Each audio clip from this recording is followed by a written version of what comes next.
पिछले एपिसोड में आपने देखा है कि ऐश फाइनली पूरा का पूरा गार्डियन की इंच कर देता है, जिसके बाद वहां पर सिक्योरिटी गार्ड्स आ जाते हैं एरिया 0 के, जो कि बताते हैं कि यह काफी डेंजरस था और इसका पे काफी इफेक्ट पड़ सकता है। बट आगे जाकर वह ऐश के हाथ में 3 देख लेते हैं, यानी कि ऐश ने इम्पॉसिबल को पॉसिबल करके दिखाया था। इसलिए ऐश को एक एरिया 0 का लाइसेंस दिया जाता है, जो कि सिर्फ और सिर्फ चारिजार्डन के पास है। मिस्टर याश को याद दिला देती है कि अपने पोकेमोन के साथ ही साथ तुमको लेजेंडरी को भी बाहर निकाल देना चाहिए, क्योंकि वो भी करके काफी वीक हो चुके होंगे। ऐश बोलता है कि हाँ, ये बहुत ही ज्यादा अच्छा आइडिया है।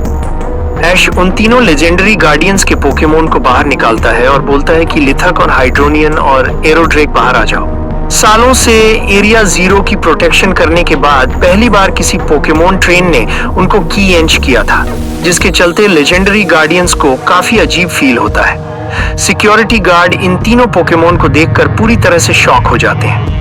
तीनों पोकेमोन इंजर्ड थे, खासकर एरोट्रैक, क्योंकि वह अपनी आखिरी लिमिट तक चला गया था। एरिया 0 को बचाने के लिए उसके पैर और विंग्स भी बुरी तरीके से इंजर्ड हो चुके थे, क्योंकि ऐश के पोकेमोन्स ने वहीं पर टारगेट किया था। ऐश एलोट्रैक के पास जाता है। एलोट्रैक ऐश को लेकर बहुत ही ज्यादा खुश हो जाता है और उसको गले लगा लेता है। ये देखकर सिक्योरिटी गार्ड्स पूरी तरह से सरप्राइज रह जाते हैं, क्योंकि एलोट्रैक इंसानों पर भरोसा नहीं करता था। वो अपने सामने आने वाले हर एक इंसान कुछ भी भरोसा नहीं करता था। उनमें से एक सिक्योरिटी गार्ड बोलता है कि एक लेजेंडरी गार्डियन तुम पर भरोसा कर रहा है, इसका मतलब तुम काफी स्पेशल हो। इन पोकेमोन का भरोसा जीतने में काफी टाइम लग जाता है और तुमने सिर्फ एक बैल करके इनका भरोसा जीत लिया है, जबकि तुमने इनको इंजर्ड भी किया था। हैश हमने ज्यादातर पोकेमोन को इसी तरीके से की एंच किया है। वो हैश की टीम ज्वाइन करने के लिए काफी एक्साइटेड होते हैं और उनको हैश की ट्रेनिंग काफी पसंद आती है। इवन आप लोग लेक में गुडिंजा को भी देख सकते हो। हैश की ओनरशिप में आने से पहले उसने कम से कम 100 पोकेमोनरीज को रिजेक्ट किया था, क्योंकि वो पोकेमोनरीज उसको पसंद नहीं आए थे। गुडिंजा को लगता है कि उनके अंडर ट्रेनिंग करके वो और स्ट्रांग नहीं बन सकता और अपने लिमिट्स को पुश नहीं कर सकता।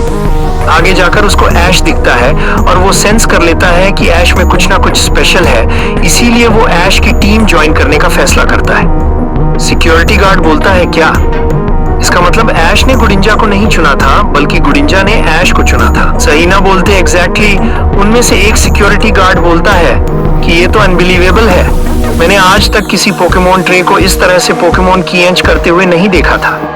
जरूर तुम में कोई ऐसी क्वालिटी है जिससे पोकेमोन तुम्हारे ऊपर भरोसा करते हैं। ऐश बोलता है, लिथगॉर, हाइड्रोजन और एरोड्रे, मुझे पता है कि तुम लोग वेल करके बहुत ज्यादा वीक हो चुके हो, पर अब तुम इस लेक में नहा सकते हो, जिसमें नहाने के बाद तुम्हारी इंजरी पूरी तरह से गायब हो जाएगी और तुम हिल हो जाओगे। सही ना बोलते कि यार शायद तुम्हें उनको ये बताने की जरूरत नहीं है, क्योंकि वो इस एरिया 0 के मास्टर है और उनको अच्छी तरीके से पता है कि यहाँ पर कितनी स्पेशल चीजें हैं। वो इस लेक को जानते होंगे। ऐश रिप्लाई करता है कि वो हाँ सरीना, मैंने इसके बारे में नहीं सोचा था।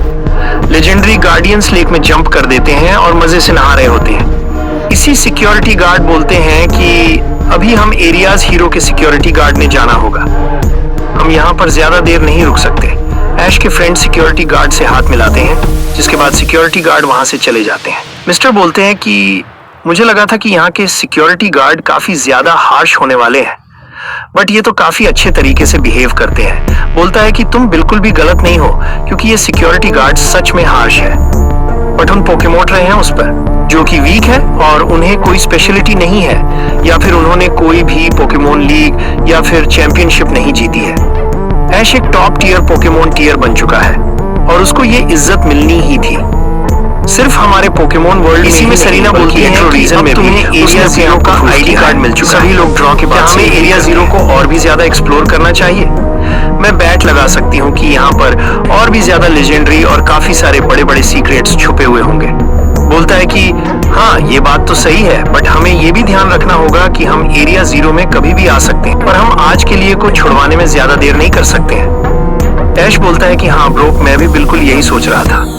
हम एरिया 0 के बड़े बड़े मिस्टेक्स को बाद में भी अनकवर कर पाएंगे, बट फिलहाल के लिए हमें चैंपियन बनने पर ध्यान देना चाहिए।